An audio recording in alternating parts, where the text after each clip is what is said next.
Hey, j'espère que vous allez tous bien. Merci mille fois de vous joindre à moi dans cette toute première vidéo de cette chaîne. Ça me fait vraiment chaud au cœur et j'espère que vous ne serez pas déçus du contenu.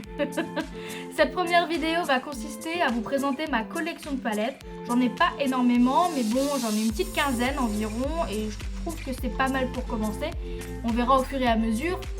On n'est pas à l'abri d'un petit craquage. Donc je vous laisse tout de suite avec le changement d'angle pour pouvoir vous les présenter un peu plus facilement. Donc voilà comment je range mes palettes. Je les range dans un tiroir et spécialement dans ce rangement qu'on peut se procurer chez Ikea. On va commencer tout de suite par les palettes de chez Too Faced, là où j'ai le plus de palettes. Et on commence avec la Pixie Pin-Up qui a un joli décor sur le dessus. Et en dessous un tiroir où on va pouvoir retrouver 6 fards. Il y avait également, il me semble, une base et un mascara. Et donc les 3 premiers fards en dessous sont des fards mat et au-dessus ce sont des fards irisés. On continue avec la Christmas in New York, il me semble que c'est l'édition de 2016. Et j'aime beaucoup cette palette parce qu'il y a déjà pas mal de beige et la ligne du bas est très belle avec cet argenté, ce bleu, ce rose. Et sur la droite, on a un blush, un bronzer et un highlighter. Donc elle est vraiment complète. Et ce petit argenté en coin interne, ça réveille vraiment le regard.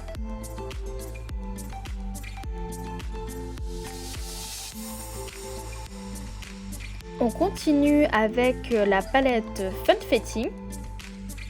J'aime beaucoup l'harmonie de cette palette, donc c'est assez rosé. Et j'aime beaucoup comment elle est rangée. Donc la première colonne, ce sont des mats beige qui permettent d'illuminer votre arcade sourcilière. Les deux autres colonnes vont permettre de travailler plutôt sur la paupière mobile. Et la dernière colonne, ça va permettre plutôt d'intensifier votre coin externe.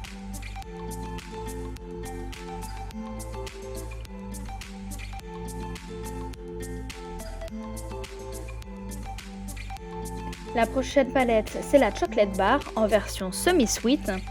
Comme vous pouvez le constater, ce sont des teintes plutôt camel, miel, caramel. On a quand même ce bleu en plein milieu de la palette qui ressort. Donc elle est aussi infusée au cacao, donc elle sent très très bon.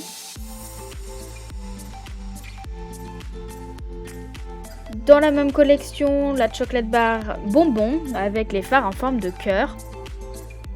Donc c'est du Too Faced, donc on est toujours sur les mêmes tonalités un peu marron, rosé. Mais on a quand même 3 fards qui sortent du lot. Ce petit rose, ce petit bleu et ce petit violet. On continue avec une palette de Noël à Gingerbread Cookie qui est composée de 6 fards et d'un bronzer. Cette couleur est vraiment super sympa, c'est un petit violet et ce noir est très intense.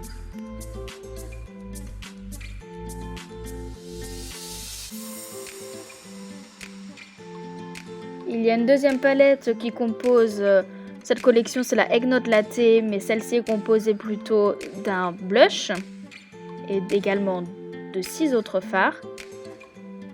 Il y a une troisième palette, mais je n'ai pas réussi à me la procurer.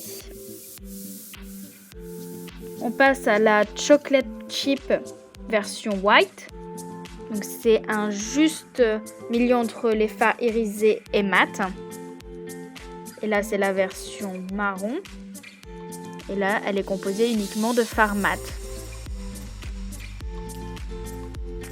La dernière palette que j'avais envie de vous présenter, c'est la Clover. C'est une exclusivité que je me suis procurée en magasin physique à Londres.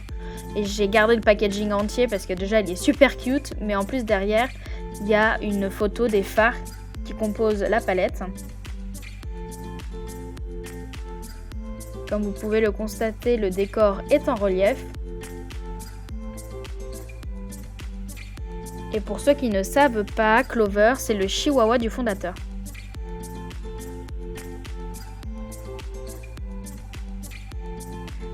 Quand on ouvre la palette, surprise, on a une palette super colorée, ce qui m'a étonnée de Too Faced et c'est ce qui fait de cette palette ma palette préférée de cette marque.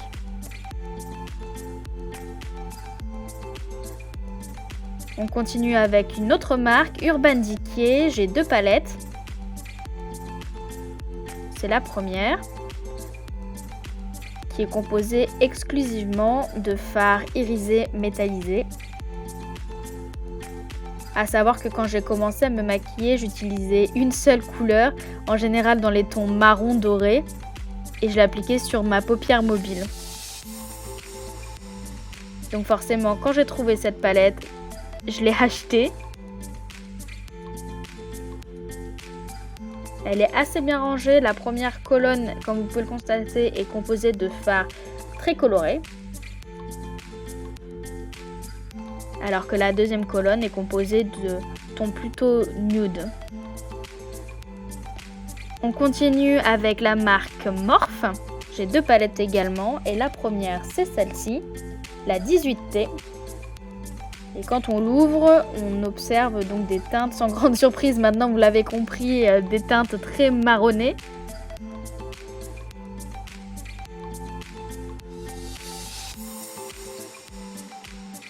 La deuxième palette que j'ai de chez Morphe, c'est celle-ci, c'est la 35M. Comme vous pouvez le constater, c'est une palette plutôt colorée. Et à chaque fard mat, on a son équivalent en irisé. On a néanmoins ce coin droit, avec des fards plutôt neutres.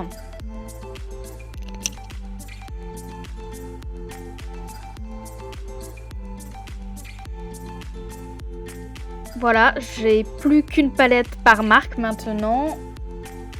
Et la première, c'est la First Love. Donc, il me semble que c'est une marque américaine, mais elle a été fabriquée en France. Et ce qui me plaît particulièrement dans cette palette, ce sont les paillettes, forcément, vous l'auriez compris. C'est dans le nom de ma chaîne. La suivante, c'est une de chez Colourpop, la Chi. Donc, la ligne du bas est composée de fard mat, plutôt rosé. Et ensuite, on a 2 lignes de fard irisé.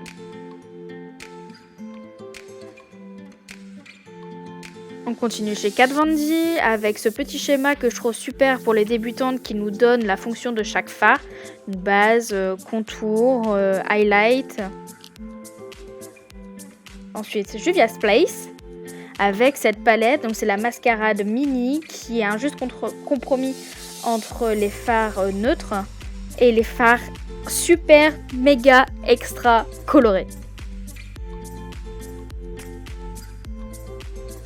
Et la dernière palette que je voulais vous présenter, c'est celle-ci que je me suis procurée chez Amazon et elle est composée uniquement de fards pailletés. Je m'en sers surtout à la fin des make-up en tant que top coat. Et voilà. J'espère que je ne vous ai pas trop endormi. Je sais que j'avais beaucoup d'informations à vous donner et beaucoup de palettes à vous présenter, mine de rien. Mais cette vidéo est vraiment essentielle pour pouvoir commencer le concept que j'ai à vous proposer. Je vous invite dès à présent à mettre un pouce en l'air si vous avez quand même apprécié le format et que surtout vous êtes curieux de voir la deuxième vidéo en vous abonnant. Ce serait vraiment super et ça me motiverait un maximum. On se retrouve donc dans la deuxième vidéo qui arrivera très prochainement, je vous le promets, dans laquelle je vous expliquerai tout le concept que j'ai envie de créer. À bientôt!